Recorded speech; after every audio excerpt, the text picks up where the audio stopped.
Hello dear students, today we are going to discuss processes of recombinant DNA formation part 2। तो अब इसमें जो है हम क्या पढ़ेंगे, जो लास्ट के जो टॉपिक्स रहेंगे दैट इज अब हमने क्या किया, जो आइसोलेशन थी और कटिंग थी डीएनए की एक्चुअल में कैसे होती है वो देख लिया। अब हम बात करेंगे insertion of recombinant DNA into the host cell or organism.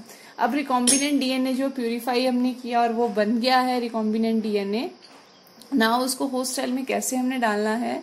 तो सेवरल टेक्निक्स, वेक्टर मीडिएटेड और vectorless gene transfer techniques are used to introduce the ligated DNA into recipient cells. Once a cell receives a foreign DNA fragment and become transformed into a genetically modified cell, it start behaving differently. तो अब जो है हमने काफी सारी techniques पढ़ी थी, जैसे इलेक्ट्रोपोरेशन हमने पढ़ा था, माइक्रो इंजेक्शन हमने पढ़ा था, बायोलिस्टिक टेक्निक पढ़ी थी। उन सारी टेक्निक्स को यूज करके क्या होता है, हमारे पास जो रिकॉम्बिनेंट डीएनए है वो होस्ट सेल में एंट्री कर जाता है। जब होस्ट सेल में रिकॉम्बिनेंट डीएनए एंट्री करता है तो जाहिर सी बात है जो होस्ट सेल है वो जेनेटिकली ट्रांसफॉर्म्ड हो जाता है, तो वो थोड़ा सा डिफरेंट बिहेव करेगा रादर देन अदर सेल। तो फॉर एग्जांपल यहाँ पे आपको बताया गया है कि अगर कोई सेल में हम एक रिकॉम्बिनेंट डीएनए डाल देते हैं which is resistant to antibiotic ampicillin, तो सपोज इकोलाई कोई बैक्टीरिया था, उसमें हमने ऐसा आरडीएनए डाला जिसमें कि एम्पिसिलिन जो एंटीबायोटिक है उसके रेजिस्टेंस का जीन था। तो जिन बैक्टीरिया में हमने उसको डाला है, जाहिर सी बात है वो जो बैक्टीरिया है वो एंटीबायोटिक एम्पिसिलिन के लिए जो है वो रेजिस्टेंस शो करेंगे। तो इसलिए इंसर्शन ऑफ रिकॉम्बिनेंट डीएनए क्या करता है, होस्ट सेल में जो है वो इम्पैक्ट डालता है और host cell as a result जो है डिफरेंटली बिहेव करना शुरू करता है। अब जो है हमें पता लग गया है कि होस्ट सेल जो वो डिफरेंटली बिहेव कर रहा है, तो इसका मतलब होस्ट सेल में रिकॉम्बिनेंट डीएनए जो है वो उसका मल्टीप्लिकेशन और इफेक्ट दिखना जो है वो शुरू हो गया है। अब हमें चाहिए वहां से जो प्रोडक्ट, जीन प्रोडक्ट, जिसके लिए हम ये सारी प्रोसेस कर रहे थे। Now the last step is obtaining the foreign gene product. When a piece of foreign DNA is inserted into a cloning vector and then transferred into a bacterial, plant or animal cell, it gets established.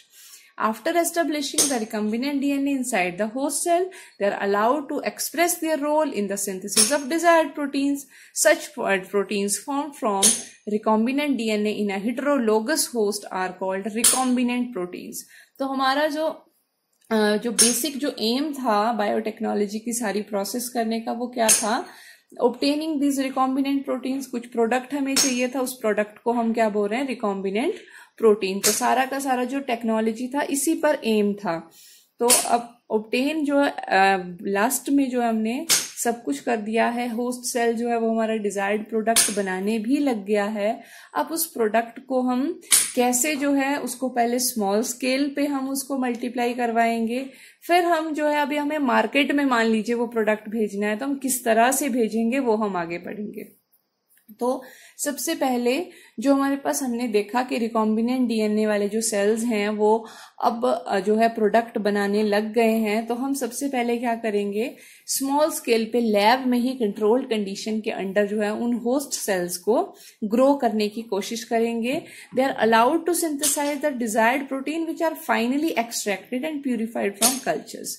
तो इसी तरह से जो sales जो हैं, जो भी हमारे डिजायर्ड जो जीन कंटेनिंग सेल्स हैं, उनको हम जो एक कंटिन्यूस कल्चर में जो है एक वेसल में उनको कल्चर करते हैं, जिसमें कि एक इनलेट होता है, एक आउटलेट होता है। तो इनलेट से हम उसमें फ्रेश कल्चर मीडियम डालते रहते हैं और आउटलेट से जो है उसमें हम जो यूज्ड अप मटेरियल है उसको रिमूव करते रहते हैं। तो इस तरह से क्या रहता है, जो सेल्स हैं वो काफी एक्टिव रहते हैं क्योंकि फ्रेश न्यूट्रिएंट जो है हम उनको बार बार देते रहते हैं। तो इस तरह से हम जो है लैब में छोटे अमाउंट पर स्मॉल वॉल्यूम कल्चर जो है कर रहे हैं। अब स्मॉल वॉल्यूम कल्चर जब हम चलाएंगे तो हम वहां पर देखेंगे कि जो प्रोडक्ट है जो हम चाहते थे वो बना भी है या नहीं बना है। तो इस तरह से जब वहां पर हमारा जो प्रोडक्ट है वो बिल्कुल सक्सेसफुल हो जाता है, उसके बाद जो है हम क्या करते हैं, अपने जो प्रोडक्ट को लार्ज स्केल पे मल्टीप्लाई कराने के बारे में सोचते हैं। तो लार्ज स्केल पे जब हमको कोई बायोसिंथेटिक जो प्रोडक्ट जो है वो बनाना होता है, तो तो हम यूज करते हैं लार्ज वेसल्स जिनको कहते हैं बायोरिएक्टर्स। तो ये क्वेश्चन भी आता है, व्हाट आर बायोरिएक्टर्स?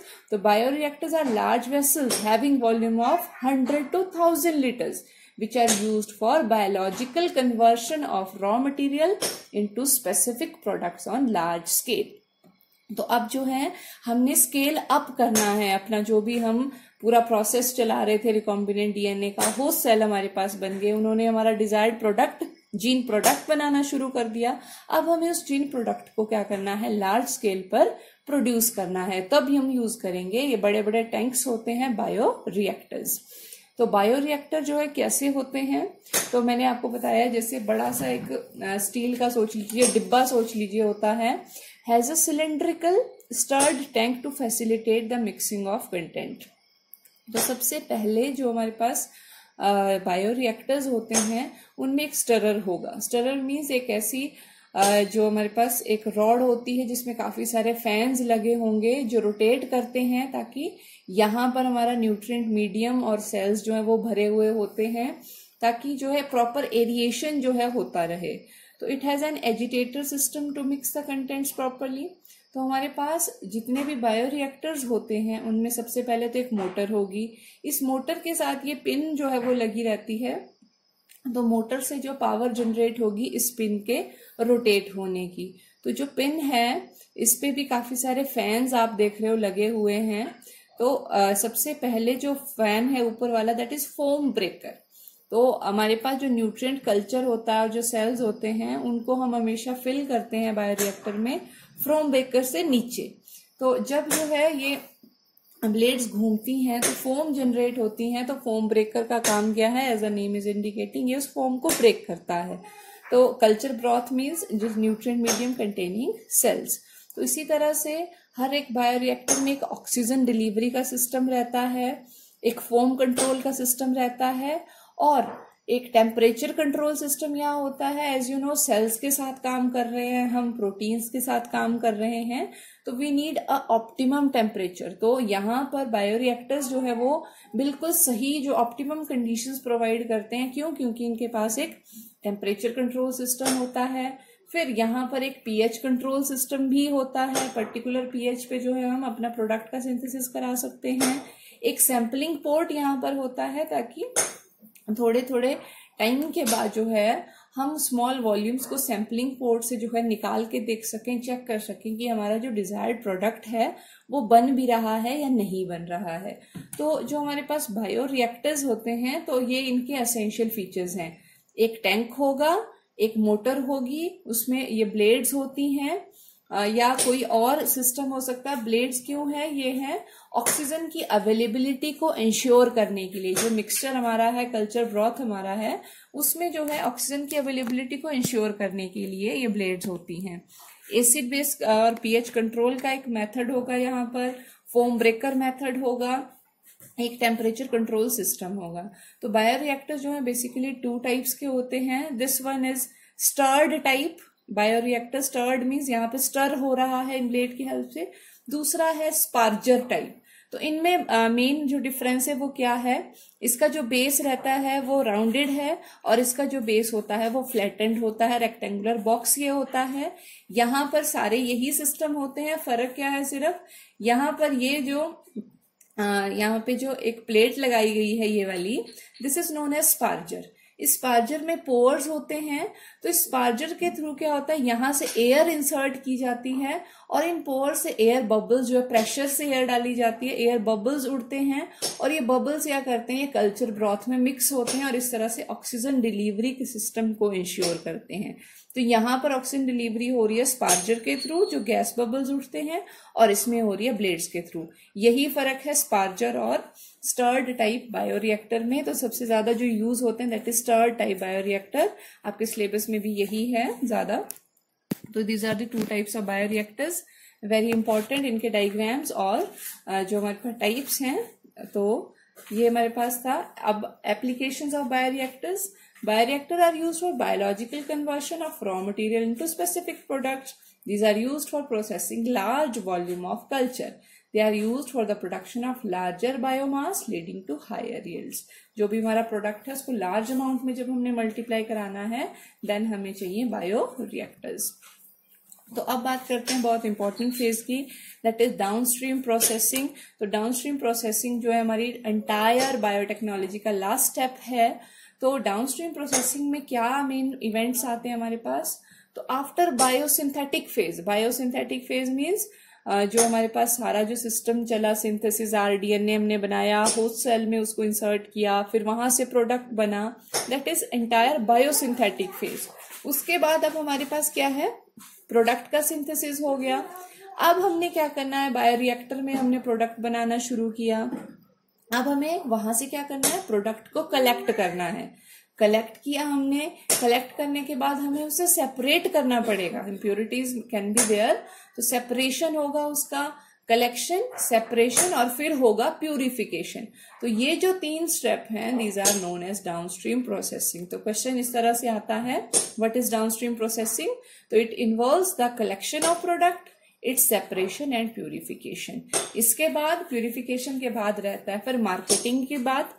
तो मार्केटिंग कैसे की जाती है? प्रोडक्ट जो भी हमारे पास है उसमें कुछ सुटेबल प्रिजर्वेटिव्स मिलाए जाते हैं।